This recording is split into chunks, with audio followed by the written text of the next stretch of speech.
자, 전국의 시인 학생 여러분 반갑습니다. 오은입니다. 자, 우리 이번 시간에는 전 강의에서 미리 얘기했지만 앞에는 실용문, 비문학 중에 실용문을 했다라면 지금부터는 뭐죠?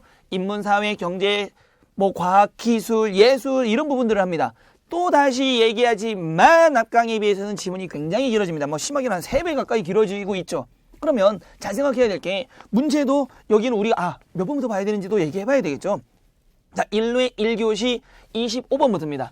25번부터 27번까지 보는데 여기에는 이제 사회 파트가 나올 겁니다. 사회 파트 영역인데 자, 한번 생각해 봐야 될 게 1번 문제는 윗글의 내용과 일치하는 거죠. 우리 이런 거를 일치불일치라 그런단 말이에요. 자, 일치불일치는 크게 두 가지로 나누어서 보면 됩니다. 자, 일치와 불일치가 있는데 불일치는 뭐냐면 세부 내용을 얘기하는 겁니다. 세부 내용. 이게 선생님 이게 도대체 무슨 소릴까요? 라고 얘기하는 친구가 분명히 존재할 겁니다. Wait a minute. 잠깐만 기다려주면 다 설명해 줄 겁니다. 그 다음에 일치 문제죠. 그러면 우리가 조금 이걸 이해 못하는 친구들을 또 이해 못하는 사람들을 위해서 선생님이 좀 더 자세히 하고 디테일하게 설명한다라면 이겁니다. 불일치는 적절하지 않은 것, 옳지 않은 것, 맞지 않은 것, 이게 불일치죠. 그러면 일치는 맞는 것, 적절한 것, 알맞은 것, 그게 바로 일치입니다. 근데 일치는 다시 두 가지로 대체적으로는 전체 내용이 일치 내용이 정답이 되는 거고 물론 여기도 세부 내용이 나올 수도 있다. 자, 이 말은 다시 무슨 뜻을 얘기하는 거냐면 세부 내용은 자, 불일치는 1, 2, 3, 4, 5가 있다라면 4개는 맞는 답이고 하나는 틀린 답이 되는 거죠. 그런데 답지 1, 2, 3, 4, 5번은 모두 다가 전체 지문의 핵심만을 쫙 나열한다라고 보면 됩니다. 아무거나 저 답지에 들어가는 게 절대로 아닙니다. 절대로. 핵심적인 것만 딱딱딱 들어가게 만들어줘야 됩니다. 그러니 이것도 역시 마찬가지로 다 먼저 답지를 보고 난 다음에 그거를 머리에 잔상, 우리 실용문처럼 머리에 그려놓은 다음에 지문을 읽어가면서 옳고 그름을 따져나가면 되는 문제입니다. 근데 앞에 실용문보다는 얘가 어렵다고 느껴지는 게 지문이 길기 때문에 읽다가 까먹는다는 얘기죠. 그럼 어떻게 해야 돼요? 방법이 없죠. 자꾸 머리를 트레이닝 시켜가면서 그 기억력을 길게 가져갈 수밖에 없는 겁니다. 오케이, 안더스탠드입니까? 예스. 자, 그런 겁니다. 그러면 일치는 전체 내용이란 것은 무슨 말이냐면 윗글의 내용으로 적절한 거죠. 그러면 한마디로 말하면 전체 핵심이 뭐니? 이걸 물어본 겁니다. 전체 주장이 뭐니? 이런 걸 물어보는 거죠. 간단하게 말하면. 그러면 여기는 세부적인 주장들이 여러 개 있는데 야, 이 사람은 전체 주장이 있고 그 안에 세부적인 주장들이 있을 거야. 자, 예를 들면 이렇게 해봅시다. 철수는 착하다 이렇게 했죠. 그러면 철수 착한데 어떻게 착할까? 철수는 뭐가 있을까요? 철수는 우는 아이 달래주었다. 또 철수는 영희의 뭐를 빨래를 도와줬다. 하나만 더 해봅시다. 철수는 아버지 구두를 닦아드렸다. 이렇게 나왔죠. 자, 그러면 이 전체에서 가장 핵심은 뭘까요? 이게 글이라면 4개의 단락이 있다면 여기서 핵심은 뭘까요? 철수 아이 달래준 걸까? 철수 영희 빨리 도와준 걸까? 철수 아버지 구두 닦아준 걸까? 아니죠. 전체 핵심은 철수가 착하다라는 거죠. 이 3개는 철수가 착한 거니까. 그러니까 윗글의 내용으로 가장 적절한 것 철수 착하다가 정답입니다. 그럼 오답은 이 3개 중에 하나가 매력적 오답이 되는 거죠. 반대로 불일치가 많이 나온다 그랬죠. 그러면 윗글의 내용으로 적절하지 않은 것 철수 우는 아이 달래줬다. 철수 영희 빨리 도와줬다. 철수 아버지 구두 닦아줬다. 또는 철수 영희를 달래줬다. 이런 식으로 영희를 달래줬다. 이런 식으로 막 크로스 시켜가면서 이상한 답을 만들어내는 겁니다. 아셨죠? 이거는 항상 머릿속에 기억을 해둬야 됩니다. 우리 초단기이기 때문에 자세한 설명보다는 개략적인 설명을 하는 겁니다. 아마 이런 내용들은 다른 강좌에서 분명히 배웠을 거라고 믿고 또 기본이 있을 거라고 믿고 선생님이 쫙 한번 나가보도록 하겠습니다. 자, 한번 보면은 25번부터. 왜냐면 우리가 굉장히 짧은 시간에 많은 걸 전달하려고 하다 보니까 선생님의 말이 굉장히 빨라집니다. 아마 이거 1.4배속으로 딱 틀어놓은 친구들은 이 생각합니다. 와, 저 사람 진짜 래퍼인가? 래퍼가 아니라 굉장히 학생 여러분들에게 많은 정보를 전달하기 위해서 선생님 막 죽을 똥 살 똥 막 피똥을 싸가면서 지금 굉장히 빠른 속도로 진행하는 겁니다. 자, 그러면 20 몇 번부터 25번 윗글의 내용과 일치하는 것 1번.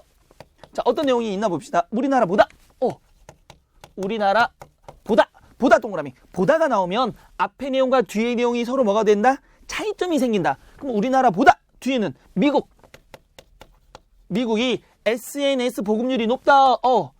SNS 보급률. 그러면 읽다가 SNS 보급률이 나오면 누가 높은지만 확인하면 됩니다. 근데 분명 여기 미국이 높다라고 나와 있죠. 그럼 우리나라가 높으면 이거는 틀린 거죠. 이런 식으로 찾아나가면 되는 겁니다. 두 번째. 그러면 이건 실용문이랑 똑같네요. 이 부분은 SNS, 첨단 기기 보급과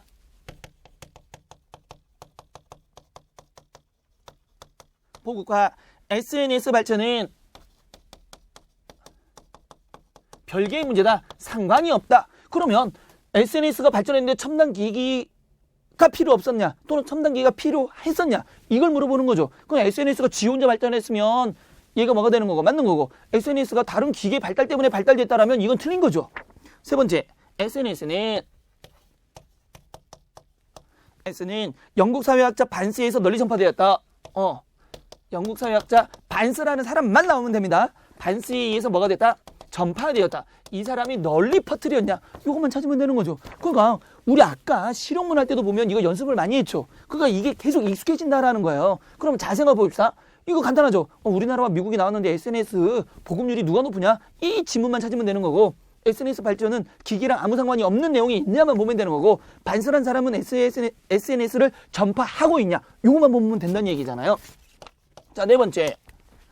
SNS는 이미 오래전부터 사회적으로 큰 파급력을 SNS는 언제부터? 오래전부터 뭐 있다? 사회적으로 파급력이 있다. 그러면 SNS랑은 옛날부터 있었고 오래전부터 있었고 그때부터 영향력이 있었다. 이것만 이런 내용이 나왔냐만 찾으면 되는 거고. 다섯 번째. SNS의 비해도 동그라미. 비해나 보다나 똑같습니다. SNS의 비해가 나오면 앞의 내용과 뒤의 내용을 서로 견주어서 차이점을 찾아내야 됩니다. 그러면 SNS의 비해 기존 매체는 그럼 얘는 차이점 찾으란 얘기네. 기존 매체는 뭐가 된다? 정보 전달의 일방성을 특징으로 한다.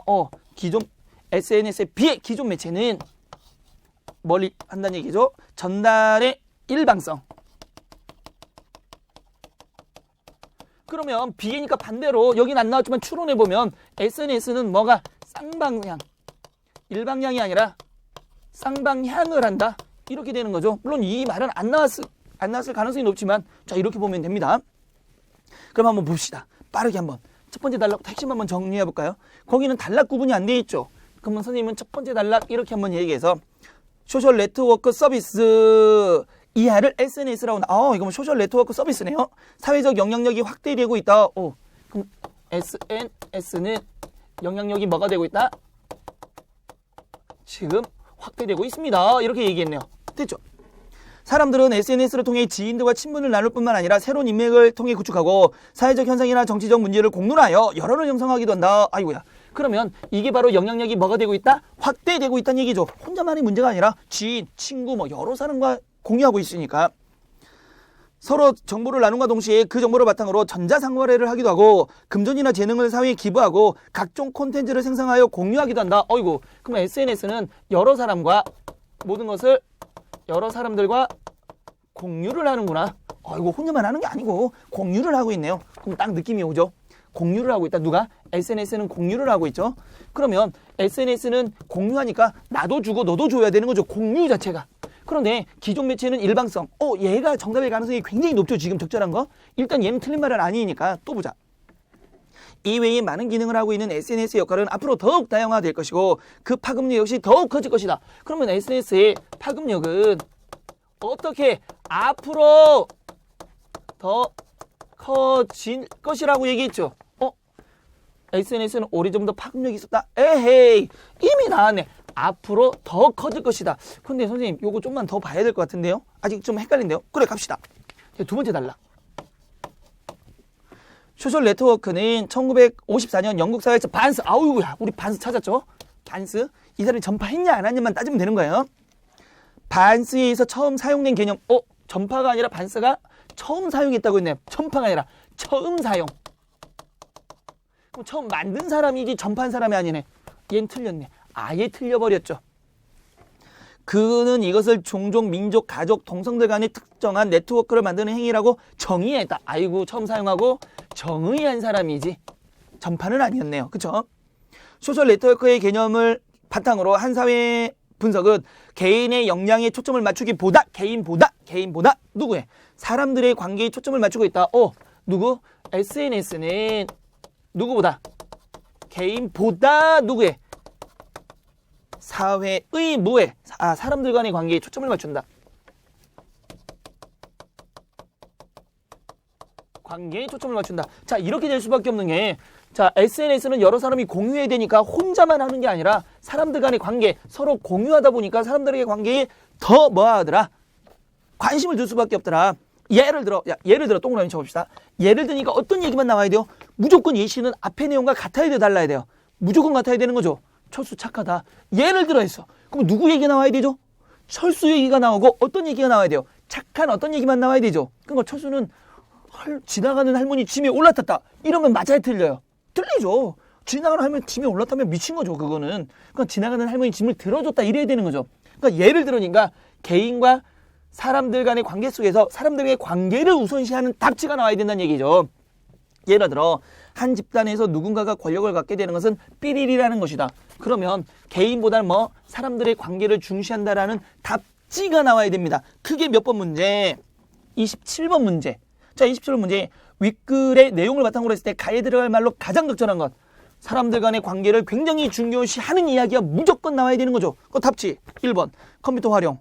2번 소셜 네트워크라는 개념 정립. 3번 타고난 재능이 탁월. 이건 개인이잖아. 4번 사람들 간의 관계 속에서 5번 SNS에 대한 이해도가 높고 그러면 이게 대놓고 나왔죠. 정답 몇 번이죠? 27번의 정답은 4번이 되는 겁니다. 그러니까 문맥을 통해서 글의 흐름을 파악할 수 있어야 된다라는 거죠.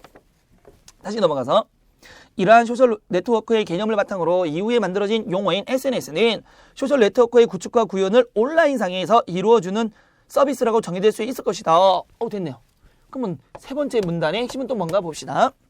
SNS가 활성화된 것은 SNS가 활성화된 것은 언제의 일이다? 최근의 일이다. 이거 어디서 봤는데요? SNS는 오래전부터 파급력 활성화된 게 아니라 언제부터? 최근에 그 최근에 활성화되고 최근에 파급력이 생기고 앞으로 더 파급력이 생길 것이다. 이 내용이죠. 그럼 얘도 틀려버렸네. 됐죠? 됐어요, 안 됐어요? 됐어요. 이런 거는 아주 쉽게 갈 수 있네요. 근데 아직 이거 안 나왔죠? 이거는 맞은 것 같은데 얘 두 개가 좀 깨림직하게 지금 안 나오고 있죠. 더 읽어보면 되죠. SNS가 현재와 비슷한 형태로 뜨기 시작한 것은 1990년대 중후반에 이메일을 통해 인맥을 형성할 수 있는 서비스가 등장하면서부터라고 볼 수 있다. 우리나라에서는 1990년대 말에 탄생한 싸이월드가 큰 인기를 끌면서 대표적인 SNS로 자리 잡았고 2000년도에 등장한 미국의 페이스북, 트위터가 전 세계적으로 확산되고 스마트폰의 보급에 힘입어 SNS는 폭발적으로 SNS가 폭발적으로 발전했죠. 뭐에 힘입어? 스마트폰의 발전에 힘입어서 발전했죠. 스마트폰은 기계 맞아요? 틀려요? 맞죠? 선생님 아닌데요? 이러면 큰일 나는 거예요, 이제. 틀렸잖아. 첨단 기기, 스마트폰의 발전으로 SNS도 발전했다. 스마트폰의 보급으로 SNS가 발전됐다. 맞았잖아. 근데 여기서는 관계가 없다 그랬죠. 틀린 거잖아요. 그러니까 이제 지워야 되죠. 자, 그다음 또 봅시다. 맥켄지에 따르면 뭐가 된 거죠? 전 세계적으로 SNS 가입자는 이미 9억 명을 넘어섰고 어떻게 됐죠? 올해 내에 10억 명을 돌파할 것으로 예상된다. 됐네. 그러면 우리나라와 미국의 SNS는 나왔지만 보급률은 나온 적이 없네. 지금까지 보면 우리나라가 누구보다 우리나라는 1990년대 중후반이 시작됐고 미국은 2000년대. 그러면 SNS는 누구보다 미국보다 우리나라가 먼저 했다라는 내용은 있지 보급에 대한 이야기는 없죠. 지금. 다시 마지막 단락으로 넘어가서 네 번째 단락. SNS의 특징은 한마디로 규정짓기 어렵고 매우 복합적이다. 또 SNS의 종류에 따라 두드러지는 특징이 조금씩 다르다. 하지만 SNS의 공통적인 특징을 꼽는다면 개방성을 줄 수 있다. 이거 나오겠네요. 개방성 열려있는 거죠. 왜 개방성이 나오죠? 사람들 간의 관계 속에서 서로 공유하는 거야. 서로 뭐니까 쌍방향을 갖는 거니까. 자, 봅시다. 또 즉 TV, 신문, 라디오 등과 같은 기존 매체가 전문 언론인에 의해 생산되는 수신자에게 전문 언론인에 의해 생산되어 수신자에게 전달되는 것 특징. 그러면 기존 매체 나왔죠. SNS와 기존 매체를 비교하고 있죠. 기존 매체는 누가? 전문 언론인들에 의해서 생산되어서 수신자, 우리에게 전달되는 것을 특징이죠. 그럼 일반적으로 전달되는 건 맞죠? SNS는 네티즌이 직접 참여하여 콘텐츠를 생산, 소비하는 1인 미디어로서의 특징을 지니고 있다. 그러면 얘는 혼자 만들고 누구랑 공유한다? 사람들과의 관계 속에서 공유하는 거니까 SNS에 비해서 기존 매체는 전달이 일방성이다. 그치? 만드는 사람은 누구고? 누가 만들고? 전문 언론인들이 만들고 누구만 들어야 된다? 수신인 우리만 듣는 일방성을 갖고 있다. 그러니까 5번은 맞았네요. 자, 또 봅시다. SNS는 신속성, 빠른 것, 넓은 전파성, 멀리 퍼지는 것, 휘발성, 휘발이 뭐죠? 사라지는 것, 연계성, 서로 관련이 있는 것, 개인성, 나의 문제 및 공공성. 자, 이거 조심해야 돼요. 미음은 사실은 개인성에만 밑줄 쳐져 있지만 개인성 및 공공성, 이거 조심해야 돼요. 개인성만 물어본 거예요? 아니면 개인성 및 공공성을 물어본 거예요? 개인성만 물어봤다라는 거 잘 봐야 돼. 밑줄을 잘 봐야 돼. 그래서 등의 특징을 지니기도 한다 그랬네. 그거 끝났네. 그럼 우리나라와 미국 SNS에 대해서 나온 거는 보급률에 대해서 나온 적이 없죠. 뭔데? 우리나라는 1990년대 중반에 나온 거고 미국은 2000년대 나와서 우리나라가 미국보다 더 빨리 SNS를 시작했다라는 내용이 나와있지 보급률에 대해서 나온 적이 없죠. 얘도 없는 내용이야. 그럼 남은 건 몇 번? 5번. 이런 식으로 가면 끝이 난 거죠. 그러면 이제 25번 끝났고 우리 27번도 했고 자 26번 문제. 자 26번 문제는 기억 미음의 예로 적절하지 않은 거. 자 개방성이죠. 개방성.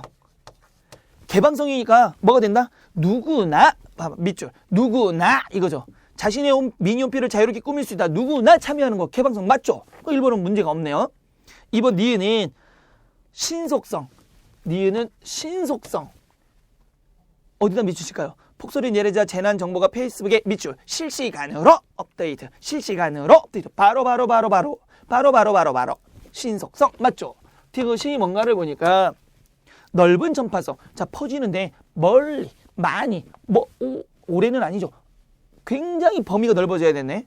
한번 보면 팔로워가 많은 누군가가 트위터에 올린 내 메시지를 리트윗하자 그 메시지가 몇줄 전 세계에 알려졌다. 전 세계는 굉장히 넓은 전파성 맞죠? 전 세계니까. 이것도 문제가 없고. 리을은 뭔가를 보니까 휘발성, 사라지는 이야기가 나와야 되는데 트위터에 내가 올린 글이 뒤이어 생산된 다른 글에 밀려서 지나가 버렸어. 내 글이 사라져 버렸어. 휘발성 맞아 버렸네요. 그러면 26번은 안 봐도 5번인데 5번이 뭐냐 보니까 개인성이네요. 개인성. 한 후보자가 어떤 개인의 페이스북에 올린 견해. 이건 개인성 맞죠? 분명히 개인의 이야기를 올렸으니까. 올린 견해가 선거 판도로 바뀌었다. 선거 판도는 개인의 문제가 아니라 공공성의 문제죠. 그러니까 5번 같은 경우는 개인성과 미음은 개인성과 무엇이 동시에 나왔다? 공공성이 동시에 나와버렸다. 그래서 정답은 몇 번이다? 5번이다. 이렇게 가면 되는 겁니다. 아셨죠? 자, 이렇게 해서 우리가 사회 파트를 한번 훑어봤습니다. 그러면 굉장히 빠른 속도로 진행했지만 이거를 다시 우리가 한번 적용해 보면서 뭘로? 이제 그 36번부터 38번.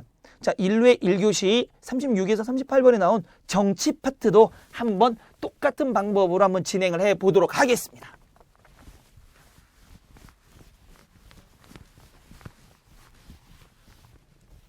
자, 이제 36번부터 38번 정치 문제입니다. 정치. 자, 마찬가지로 36번은 뭘 물어본 거죠? 일치하는 거죠. 그러면 일치하는 거니까 이것도 굉장히 간단히 생각을 해야 되는 게 자, 답지. 뭐부터? 핵심을 찾아라.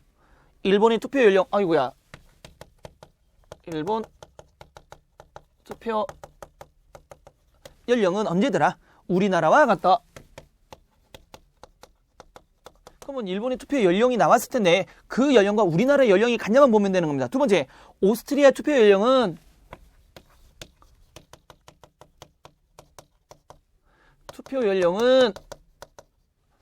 몇 살이다? 18살이다.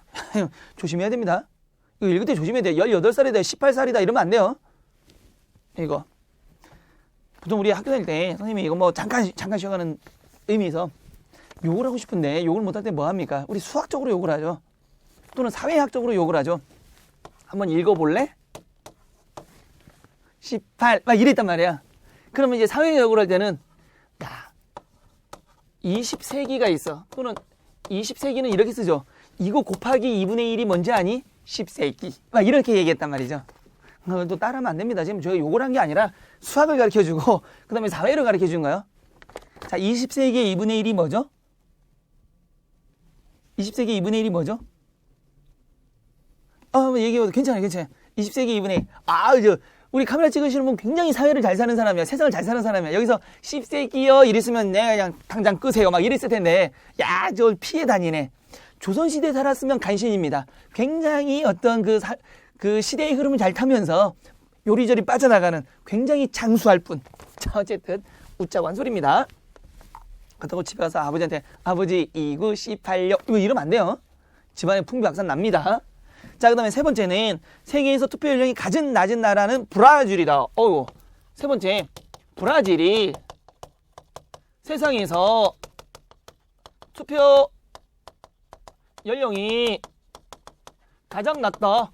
그럼 이거 읽어보면서 가장 낮은지 안 낮은지만 찾으면 되지 않습니까? 이것도 잠깐. 나 오늘 이거 하고 싶은 말이 굉장히 많아요. 난 정말 가고 싶은 나라가 있습니다. 선생님은. 여러 나라를 가봐서 내가 지금까지 나가본 나라만도 한 10개 나라는 될 거예요. 근데 다 그 가까운 동네를 보통 섭렵을 했죠. 동남아시아부터 시작해서 우리 그 아시아권. 왜냐면 선생님이 시간이 그렇게 많지 않다 보니까 한 4박 5일 내에서 갔다 와야 되니까. 근데 정말 가고 싶은 나라를 한 3군데만 꼽아봐라. 그러면 우선 1순위. 내가 죽기 전에 꼭 가보고 싶은 곳이 있습니다. 남미, 중남미 쪽. 남미. 브라질, 아르헨티나, 칠레, 에콰도르. 왜냐면 이걸 한번 싹 돌아보고 싶은 게 뭐냐면 마야랑 잉카 문명을 한번 보고 싶어요. 정말로. 그리고 플러스 알파로 삼바 막 이거 있잖아. 나 정말 이거 한번 보고 싶어요. 진짜. 그 다음에 두 번째로 가보고 싶은 나라가 어디냐면 북유럽. 북유럽 보면은 왜 알프스 산도 좀 있고 넓은 호수도 있고 막 오로라도 보고 백야 현상도 좀 보고 그런 데 한번 가보고 싶고, 세 번째가 좀 애매해요. 사실은 터키나 동유럽을 가보고 싶은데 어디를 갈까?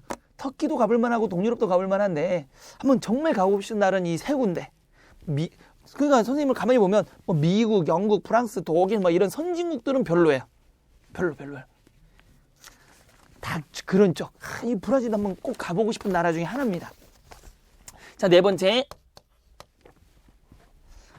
우리나라에서는 만 18세부터 공무원 임용이 가능하다. 자, 우리나라는 18세에 공무원 임용이 가능하다. 이렇게 얘기했네요. 다섯 번째. 미국에서는 흑인들이 투표권이 보장된 이후에 여성들의 투표권 문화가 명문화되었다. 미국은 투표권이 누구부터?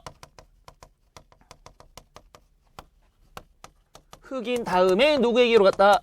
여성에게로 갔다. 이 순서가 맞냐만 보면 되는 겁니다. 자, 그럼 잘 생각해 보세요. 굉장히 어려워 보이지만 사실은 이렇게 핵심을 접근하니까 별거 아니죠. 우리나라랑 일본이랑 투표하는 나이가 같나? 그거 있나? 이것만 찾으면 되는 거죠.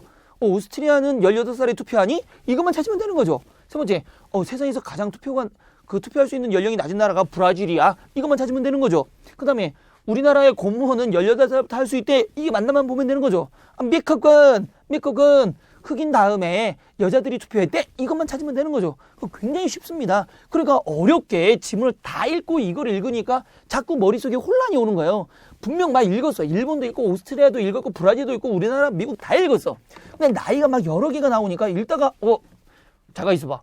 18살이 우리나라야, 미국이야, 뭐 브라질이야. 이래서 다시 지문을 읽게 된다는 겁니다. 그러면 어떻게 됩니까? 시간이 굉장히 흘러가죠. 그러니까 자꾸 이제 악순환이 반복이 되는 거예요. 자, 그럼 우리 한번 봅시다. 과연 맞는가? 알겠죠? 또 하나 또 팁을 걸어본다라면, 내가 좀 더 심하게 문제를 하고 싶다는 사람들이 있다라면, 자, 이겨보더라. 일본, 오스트리아, 브라질, 우리나라, 미국, 나라만도 벌써 몇 개가 나왔죠? 여러 개의 나라가 나왔죠. 그럼 말하고 싶은 화제 대상이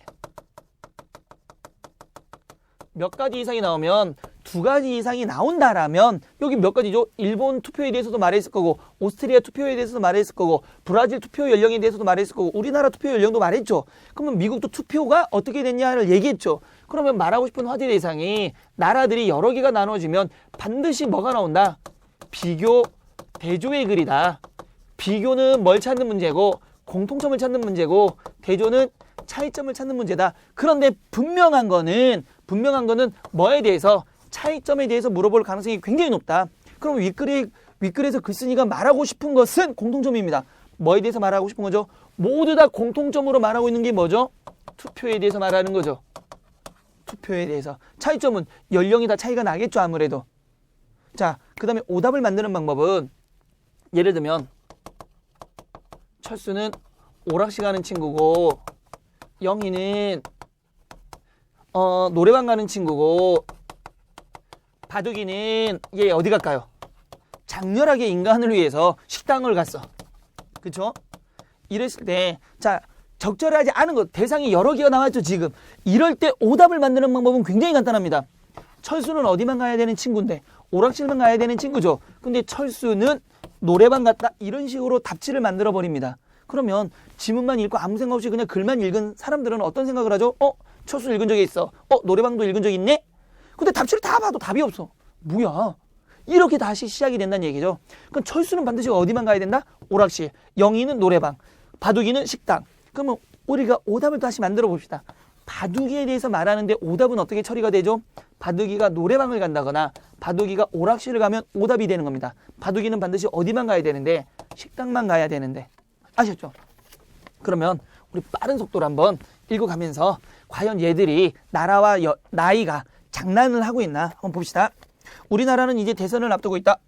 무상급식 주민 투표 재보궐선거 총선에 이어 또다시 국민들이 소중한 한 표를 행사해야 된다는 중요한 시점이 다가오고 있는 것이다. 투표를 행사할 일이 있을 때마다 국민들의 적극적인 참여가 강조된다. 그러면 첫 번째 문단 여기까지 보면 국민들은 투표에 적극적으로 참여해야 된다. 아직까지 핵심이 이거죠. 그런데 문제가 생겼어. 이러한 국가적 대사에서 소외되는 대상이 있다. 바로 청소년들이다. 그런데 국민들은 투표에 참여해야 되는데 청소년들이 뭐가 되고 있다라고 얘기한 거죠. 청소년들은 투표에서 뭐가 되고 있다. 소외되고 있다라는 게 첫 번째 문단의 핵심이었습니다. 두 번째, 우리나라 투표 연령은 만 19세이다. 우리나라 투표는 몇 세부터? 만 19세부터다. 자, 그러면 우리나라의 투표 연령과 일본의 투표 연령이 같다 그랬으니까 일본도 몇 살이 돼야 되죠? 19이냐 아니냐만 이제부터 확인만 하면 됩니다. 눈으로. 왜 우리 저 머릿속에 있잖아요. 그러면 이것은 대부분 만 18세부터 투표권을 가는 세계적인 추세와 맞지 않다. 우리나라는 만 19세지만 세계적으로는 18세다. 자, 지난 2004년 중앙선거관리위원회에 따르면 167개 중 미국, 영국, 호주, 캐나다, 프랑스, 필리핀, 네덜란드 등 85.6%에 이르는 143개국이 만 18세의 투표권을 갖는다. 이 나라는 어디 있다? 미국, 영국, 호주, 캐나다, 프랑스, 필리핀, 네덜란드. 찾으면 되는 거야. 미국, 호주, 영국, 캐나다, 필리핀. 아직은 일본이 없네요. 그렇죠? 일본과 싱가포르 나왔어. 일본과 싱가포르처럼 몇 세? 21세. 얘는 탈락. 적절하지 않죠. 왜? 우리나라는 19세, 일본은 21세 탈락. 그 다음에 나라도 있으나 만 15세의 투표권을 인정하는 이란. 오야. 이란은 몇 세?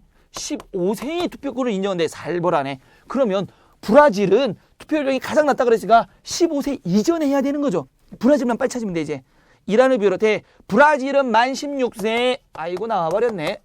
브라질은 16세. 웬걸? 이란이 더 낫네. 너도 탈락이네요. 이런 식으로.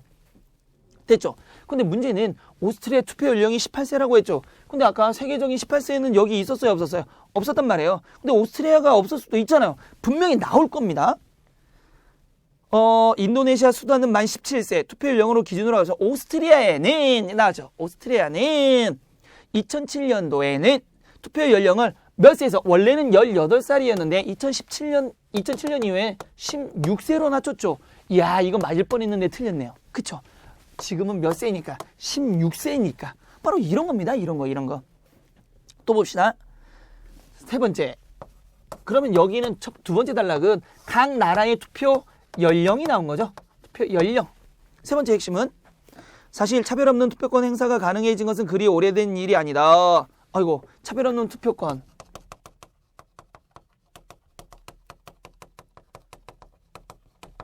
투표권은 메카 결산은 이거 미국을 예로 나왔네. 준비해야 되죠. 미국 나온 거 준비해야 되죠. 5번으로. 메카 결산은 1920년대야. 몇 년대? 1920년대 누구부터? 여성이 투표권을 갖기 시작했고 1965년 이제 누가? 이르러서 흑인이 투표권이 보장되었다. 흑인이 보장되었다. 여자와 흑인이 나왔네? 근데 미국은 투표권이 흑인에서 여성으로 갔다 그러는데 웬걸? 여자가 1920년대, 흑인이 1965년대. 그럼 얘도 반대로 됐죠, 지금. 그러면 다 떨어졌네? 정답은 자연스럽게 4번이 되겠죠. 그러면 우리나라 공무원 임용은 18살인가 한번 봅시다. 조심해야 될 게 투표권은 15세지만 공무원 임용은 18인가 한번 봅시다. 저 나와야 됩니다, 분명히. 자, 마지막 단락 이제 넘어가서 어디 갔죠? 네 번째 단락으로 가서 그런데 만 19세로 투표 연령을 규정하는 것은 만 19세 미만에 이미 각종 의무와 자격이 부여되는 우리나라 상황이 맞지 않는다. 그러면 우리나라는 몇 세? 만 19세 이전에 의무와 자격을 갖는다.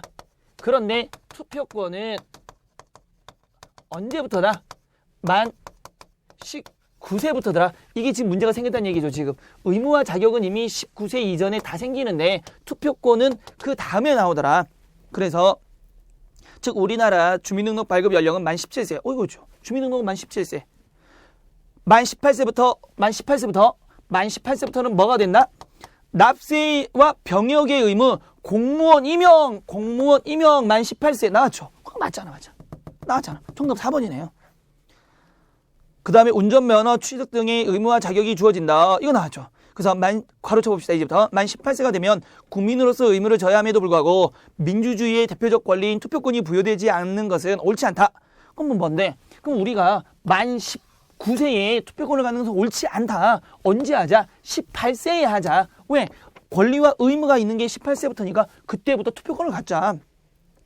또 만 18세에 이미 성숙한 국민으로서 여러 자격을 갖추도록 허락되는데 투표권만 예외라는 것도 앞뒤가 맞지 않는다. 그러면 전체적으로 주장은 앞근에서 뭔데? 청소년이 투표권에서 소외가 되는 거죠. 왜 소외가 되지? 우리나라의 투표는 몇 살부터 하는데? 19세부터 하는데 사실은 18세는 이미 성숙해서 의무와 자격을 모두 갖는 나이다. 그러니까 우리나라 청소년들도 소중한 한 표를 행사하는 국민 참여인 무엇에? 투표를 만 몇 세부터 합시다. 18세부터 하자. 지금 19세부터 하는 건 모순이다. 지금 이거죠. 지금 이 말을 한 겁니다. 이 말을 한 거. 됐죠? 자, 이제 넘어가서 37번. 36번은 끝났으니까. 37번. 윗글에 드러난 필자의 주장. 자, 잘 생각해봐요. 필자의 주장을 한번 정리해 봅시다. 전체적으로는 뭐 하자? 만 몇 세에? 18세에 투표하자는 것을 우리는 뭐 하자? 찬성합니다. 이걸 얘기한 거죠. 또 청소년은 왜? 그 이유는 청소년은 만 18세부터는 뭘 갖는다? 의무와 자격도 하고 공무원도 갖고 주민등록도 받고 또 병역 의무도 지고 혼인도 할 수 있고 운전면허도 취득할 수 있는 뭐니까 청소년은 만 18세부터는 누구와 같다? 성인과 같다. 성인과 같은 각종 무엇과? 의무도 있고 또 권리가 있다. 그러니 뭐 하자? 투표권을 갖자. 만 18세부터 이거죠. 이게 필자의 주장입니다. 그러면 반대 의견이죠. 반대 의견은 뭐 하면 안 된다? 투표권을 줘서는 안 된다. 이유는 성인과 같지 않다. 그죠? 의무와 권리가 있어도 애들은 어떻게 써야 될지 모른다. 그겁니다. 그거. 그러면 반대 의견의 근거로 적절하지 않은 것. 그러면 반대 의견의 근거는 투표권을 주지 말자고. 그러면 적절하지 않은 거니까 투표권을 주자가 나오면 되는 거죠. 자, 그럼 한번 봅시다. 1번. 부모의 보호 아래 있는 밑줄. 청소년들은 무비판적으로 부모들의 정치적 이념을 수용할 우려가 있다. 그러니까 투표권 주는 것을 반대하겠다는 얘기였죠. 이거는. 2번. 우리나라 청소년들은 대학 입시에 대한 부담이 크기 때문에 다시 밑줄. 정치에 대한 고민을 할 여력이 없다. 그러니까 뭐가 없다? 뭐 성인과 같은 생각을 할 수가 없다. 그러니 투표권을 주지 말아야 된다라는 내용이죠. 3번. 청소년들은 아직 배우는 과정에 있는 미성숙한 존재 밑줄. 미성숙한 존재로 중요한 권리를 능숙하게 행사하기에 무리가 있다. 그러면 권리를 행사 못한다. 그러니까 투표권을 줘서는 안 된다라고 얘기하는 거고. 4번째. 청소년들은 촛불 시위에 참여하고 인터넷에서 정치적 의견을 내는 등 밑줄. 인터넷에서 정치적 의견을 내는 등 이미 다양한 형태의 사회 참여를 하고 있다. 사회 참여를 이미 하고 있으니까 의무와 권리를 다 가지고 있다. 청소년도 성인과 같은 각종 의무와 권리가 있고 생각을 하고 있다. 그러니 뭘 해도 된다? 투표를 해도 된다. 그래서 정답은 4번. 그럼 5번도 투표권을 줘서는 안 된다는 얘기가 나와야 되겠죠. 5번. 청소년들은 사회 경험이 부족하기 때문에 정치적 판단 능력이 확립되지 않은 채 정치적인 홍보에 무분별하게 휩쓸릴 우려가 있다. 그러니 뭐 성인과 같지 않다 얘들은. 그러니 투표권을 줘서는 안 된다라고 얘기하는 거죠. 정답 4번 확실히 떨어졌죠. 자, 이제 38번 문제 마지막 문제가 되겠네요. 기억. 앞뒤가 맞지 않는 거죠. 왜? 우리나라는 19세부터 투표권이 있는데 18세부터는 이미 성인과 같은 성숙한 존재다. 그러니 이게 앞뒤가 잘 안 맞는다. 지금 그걸 얘기하는데 곡화가세가 뭐죠? 잘못된 지식으로 세상을 어지럽히는 것.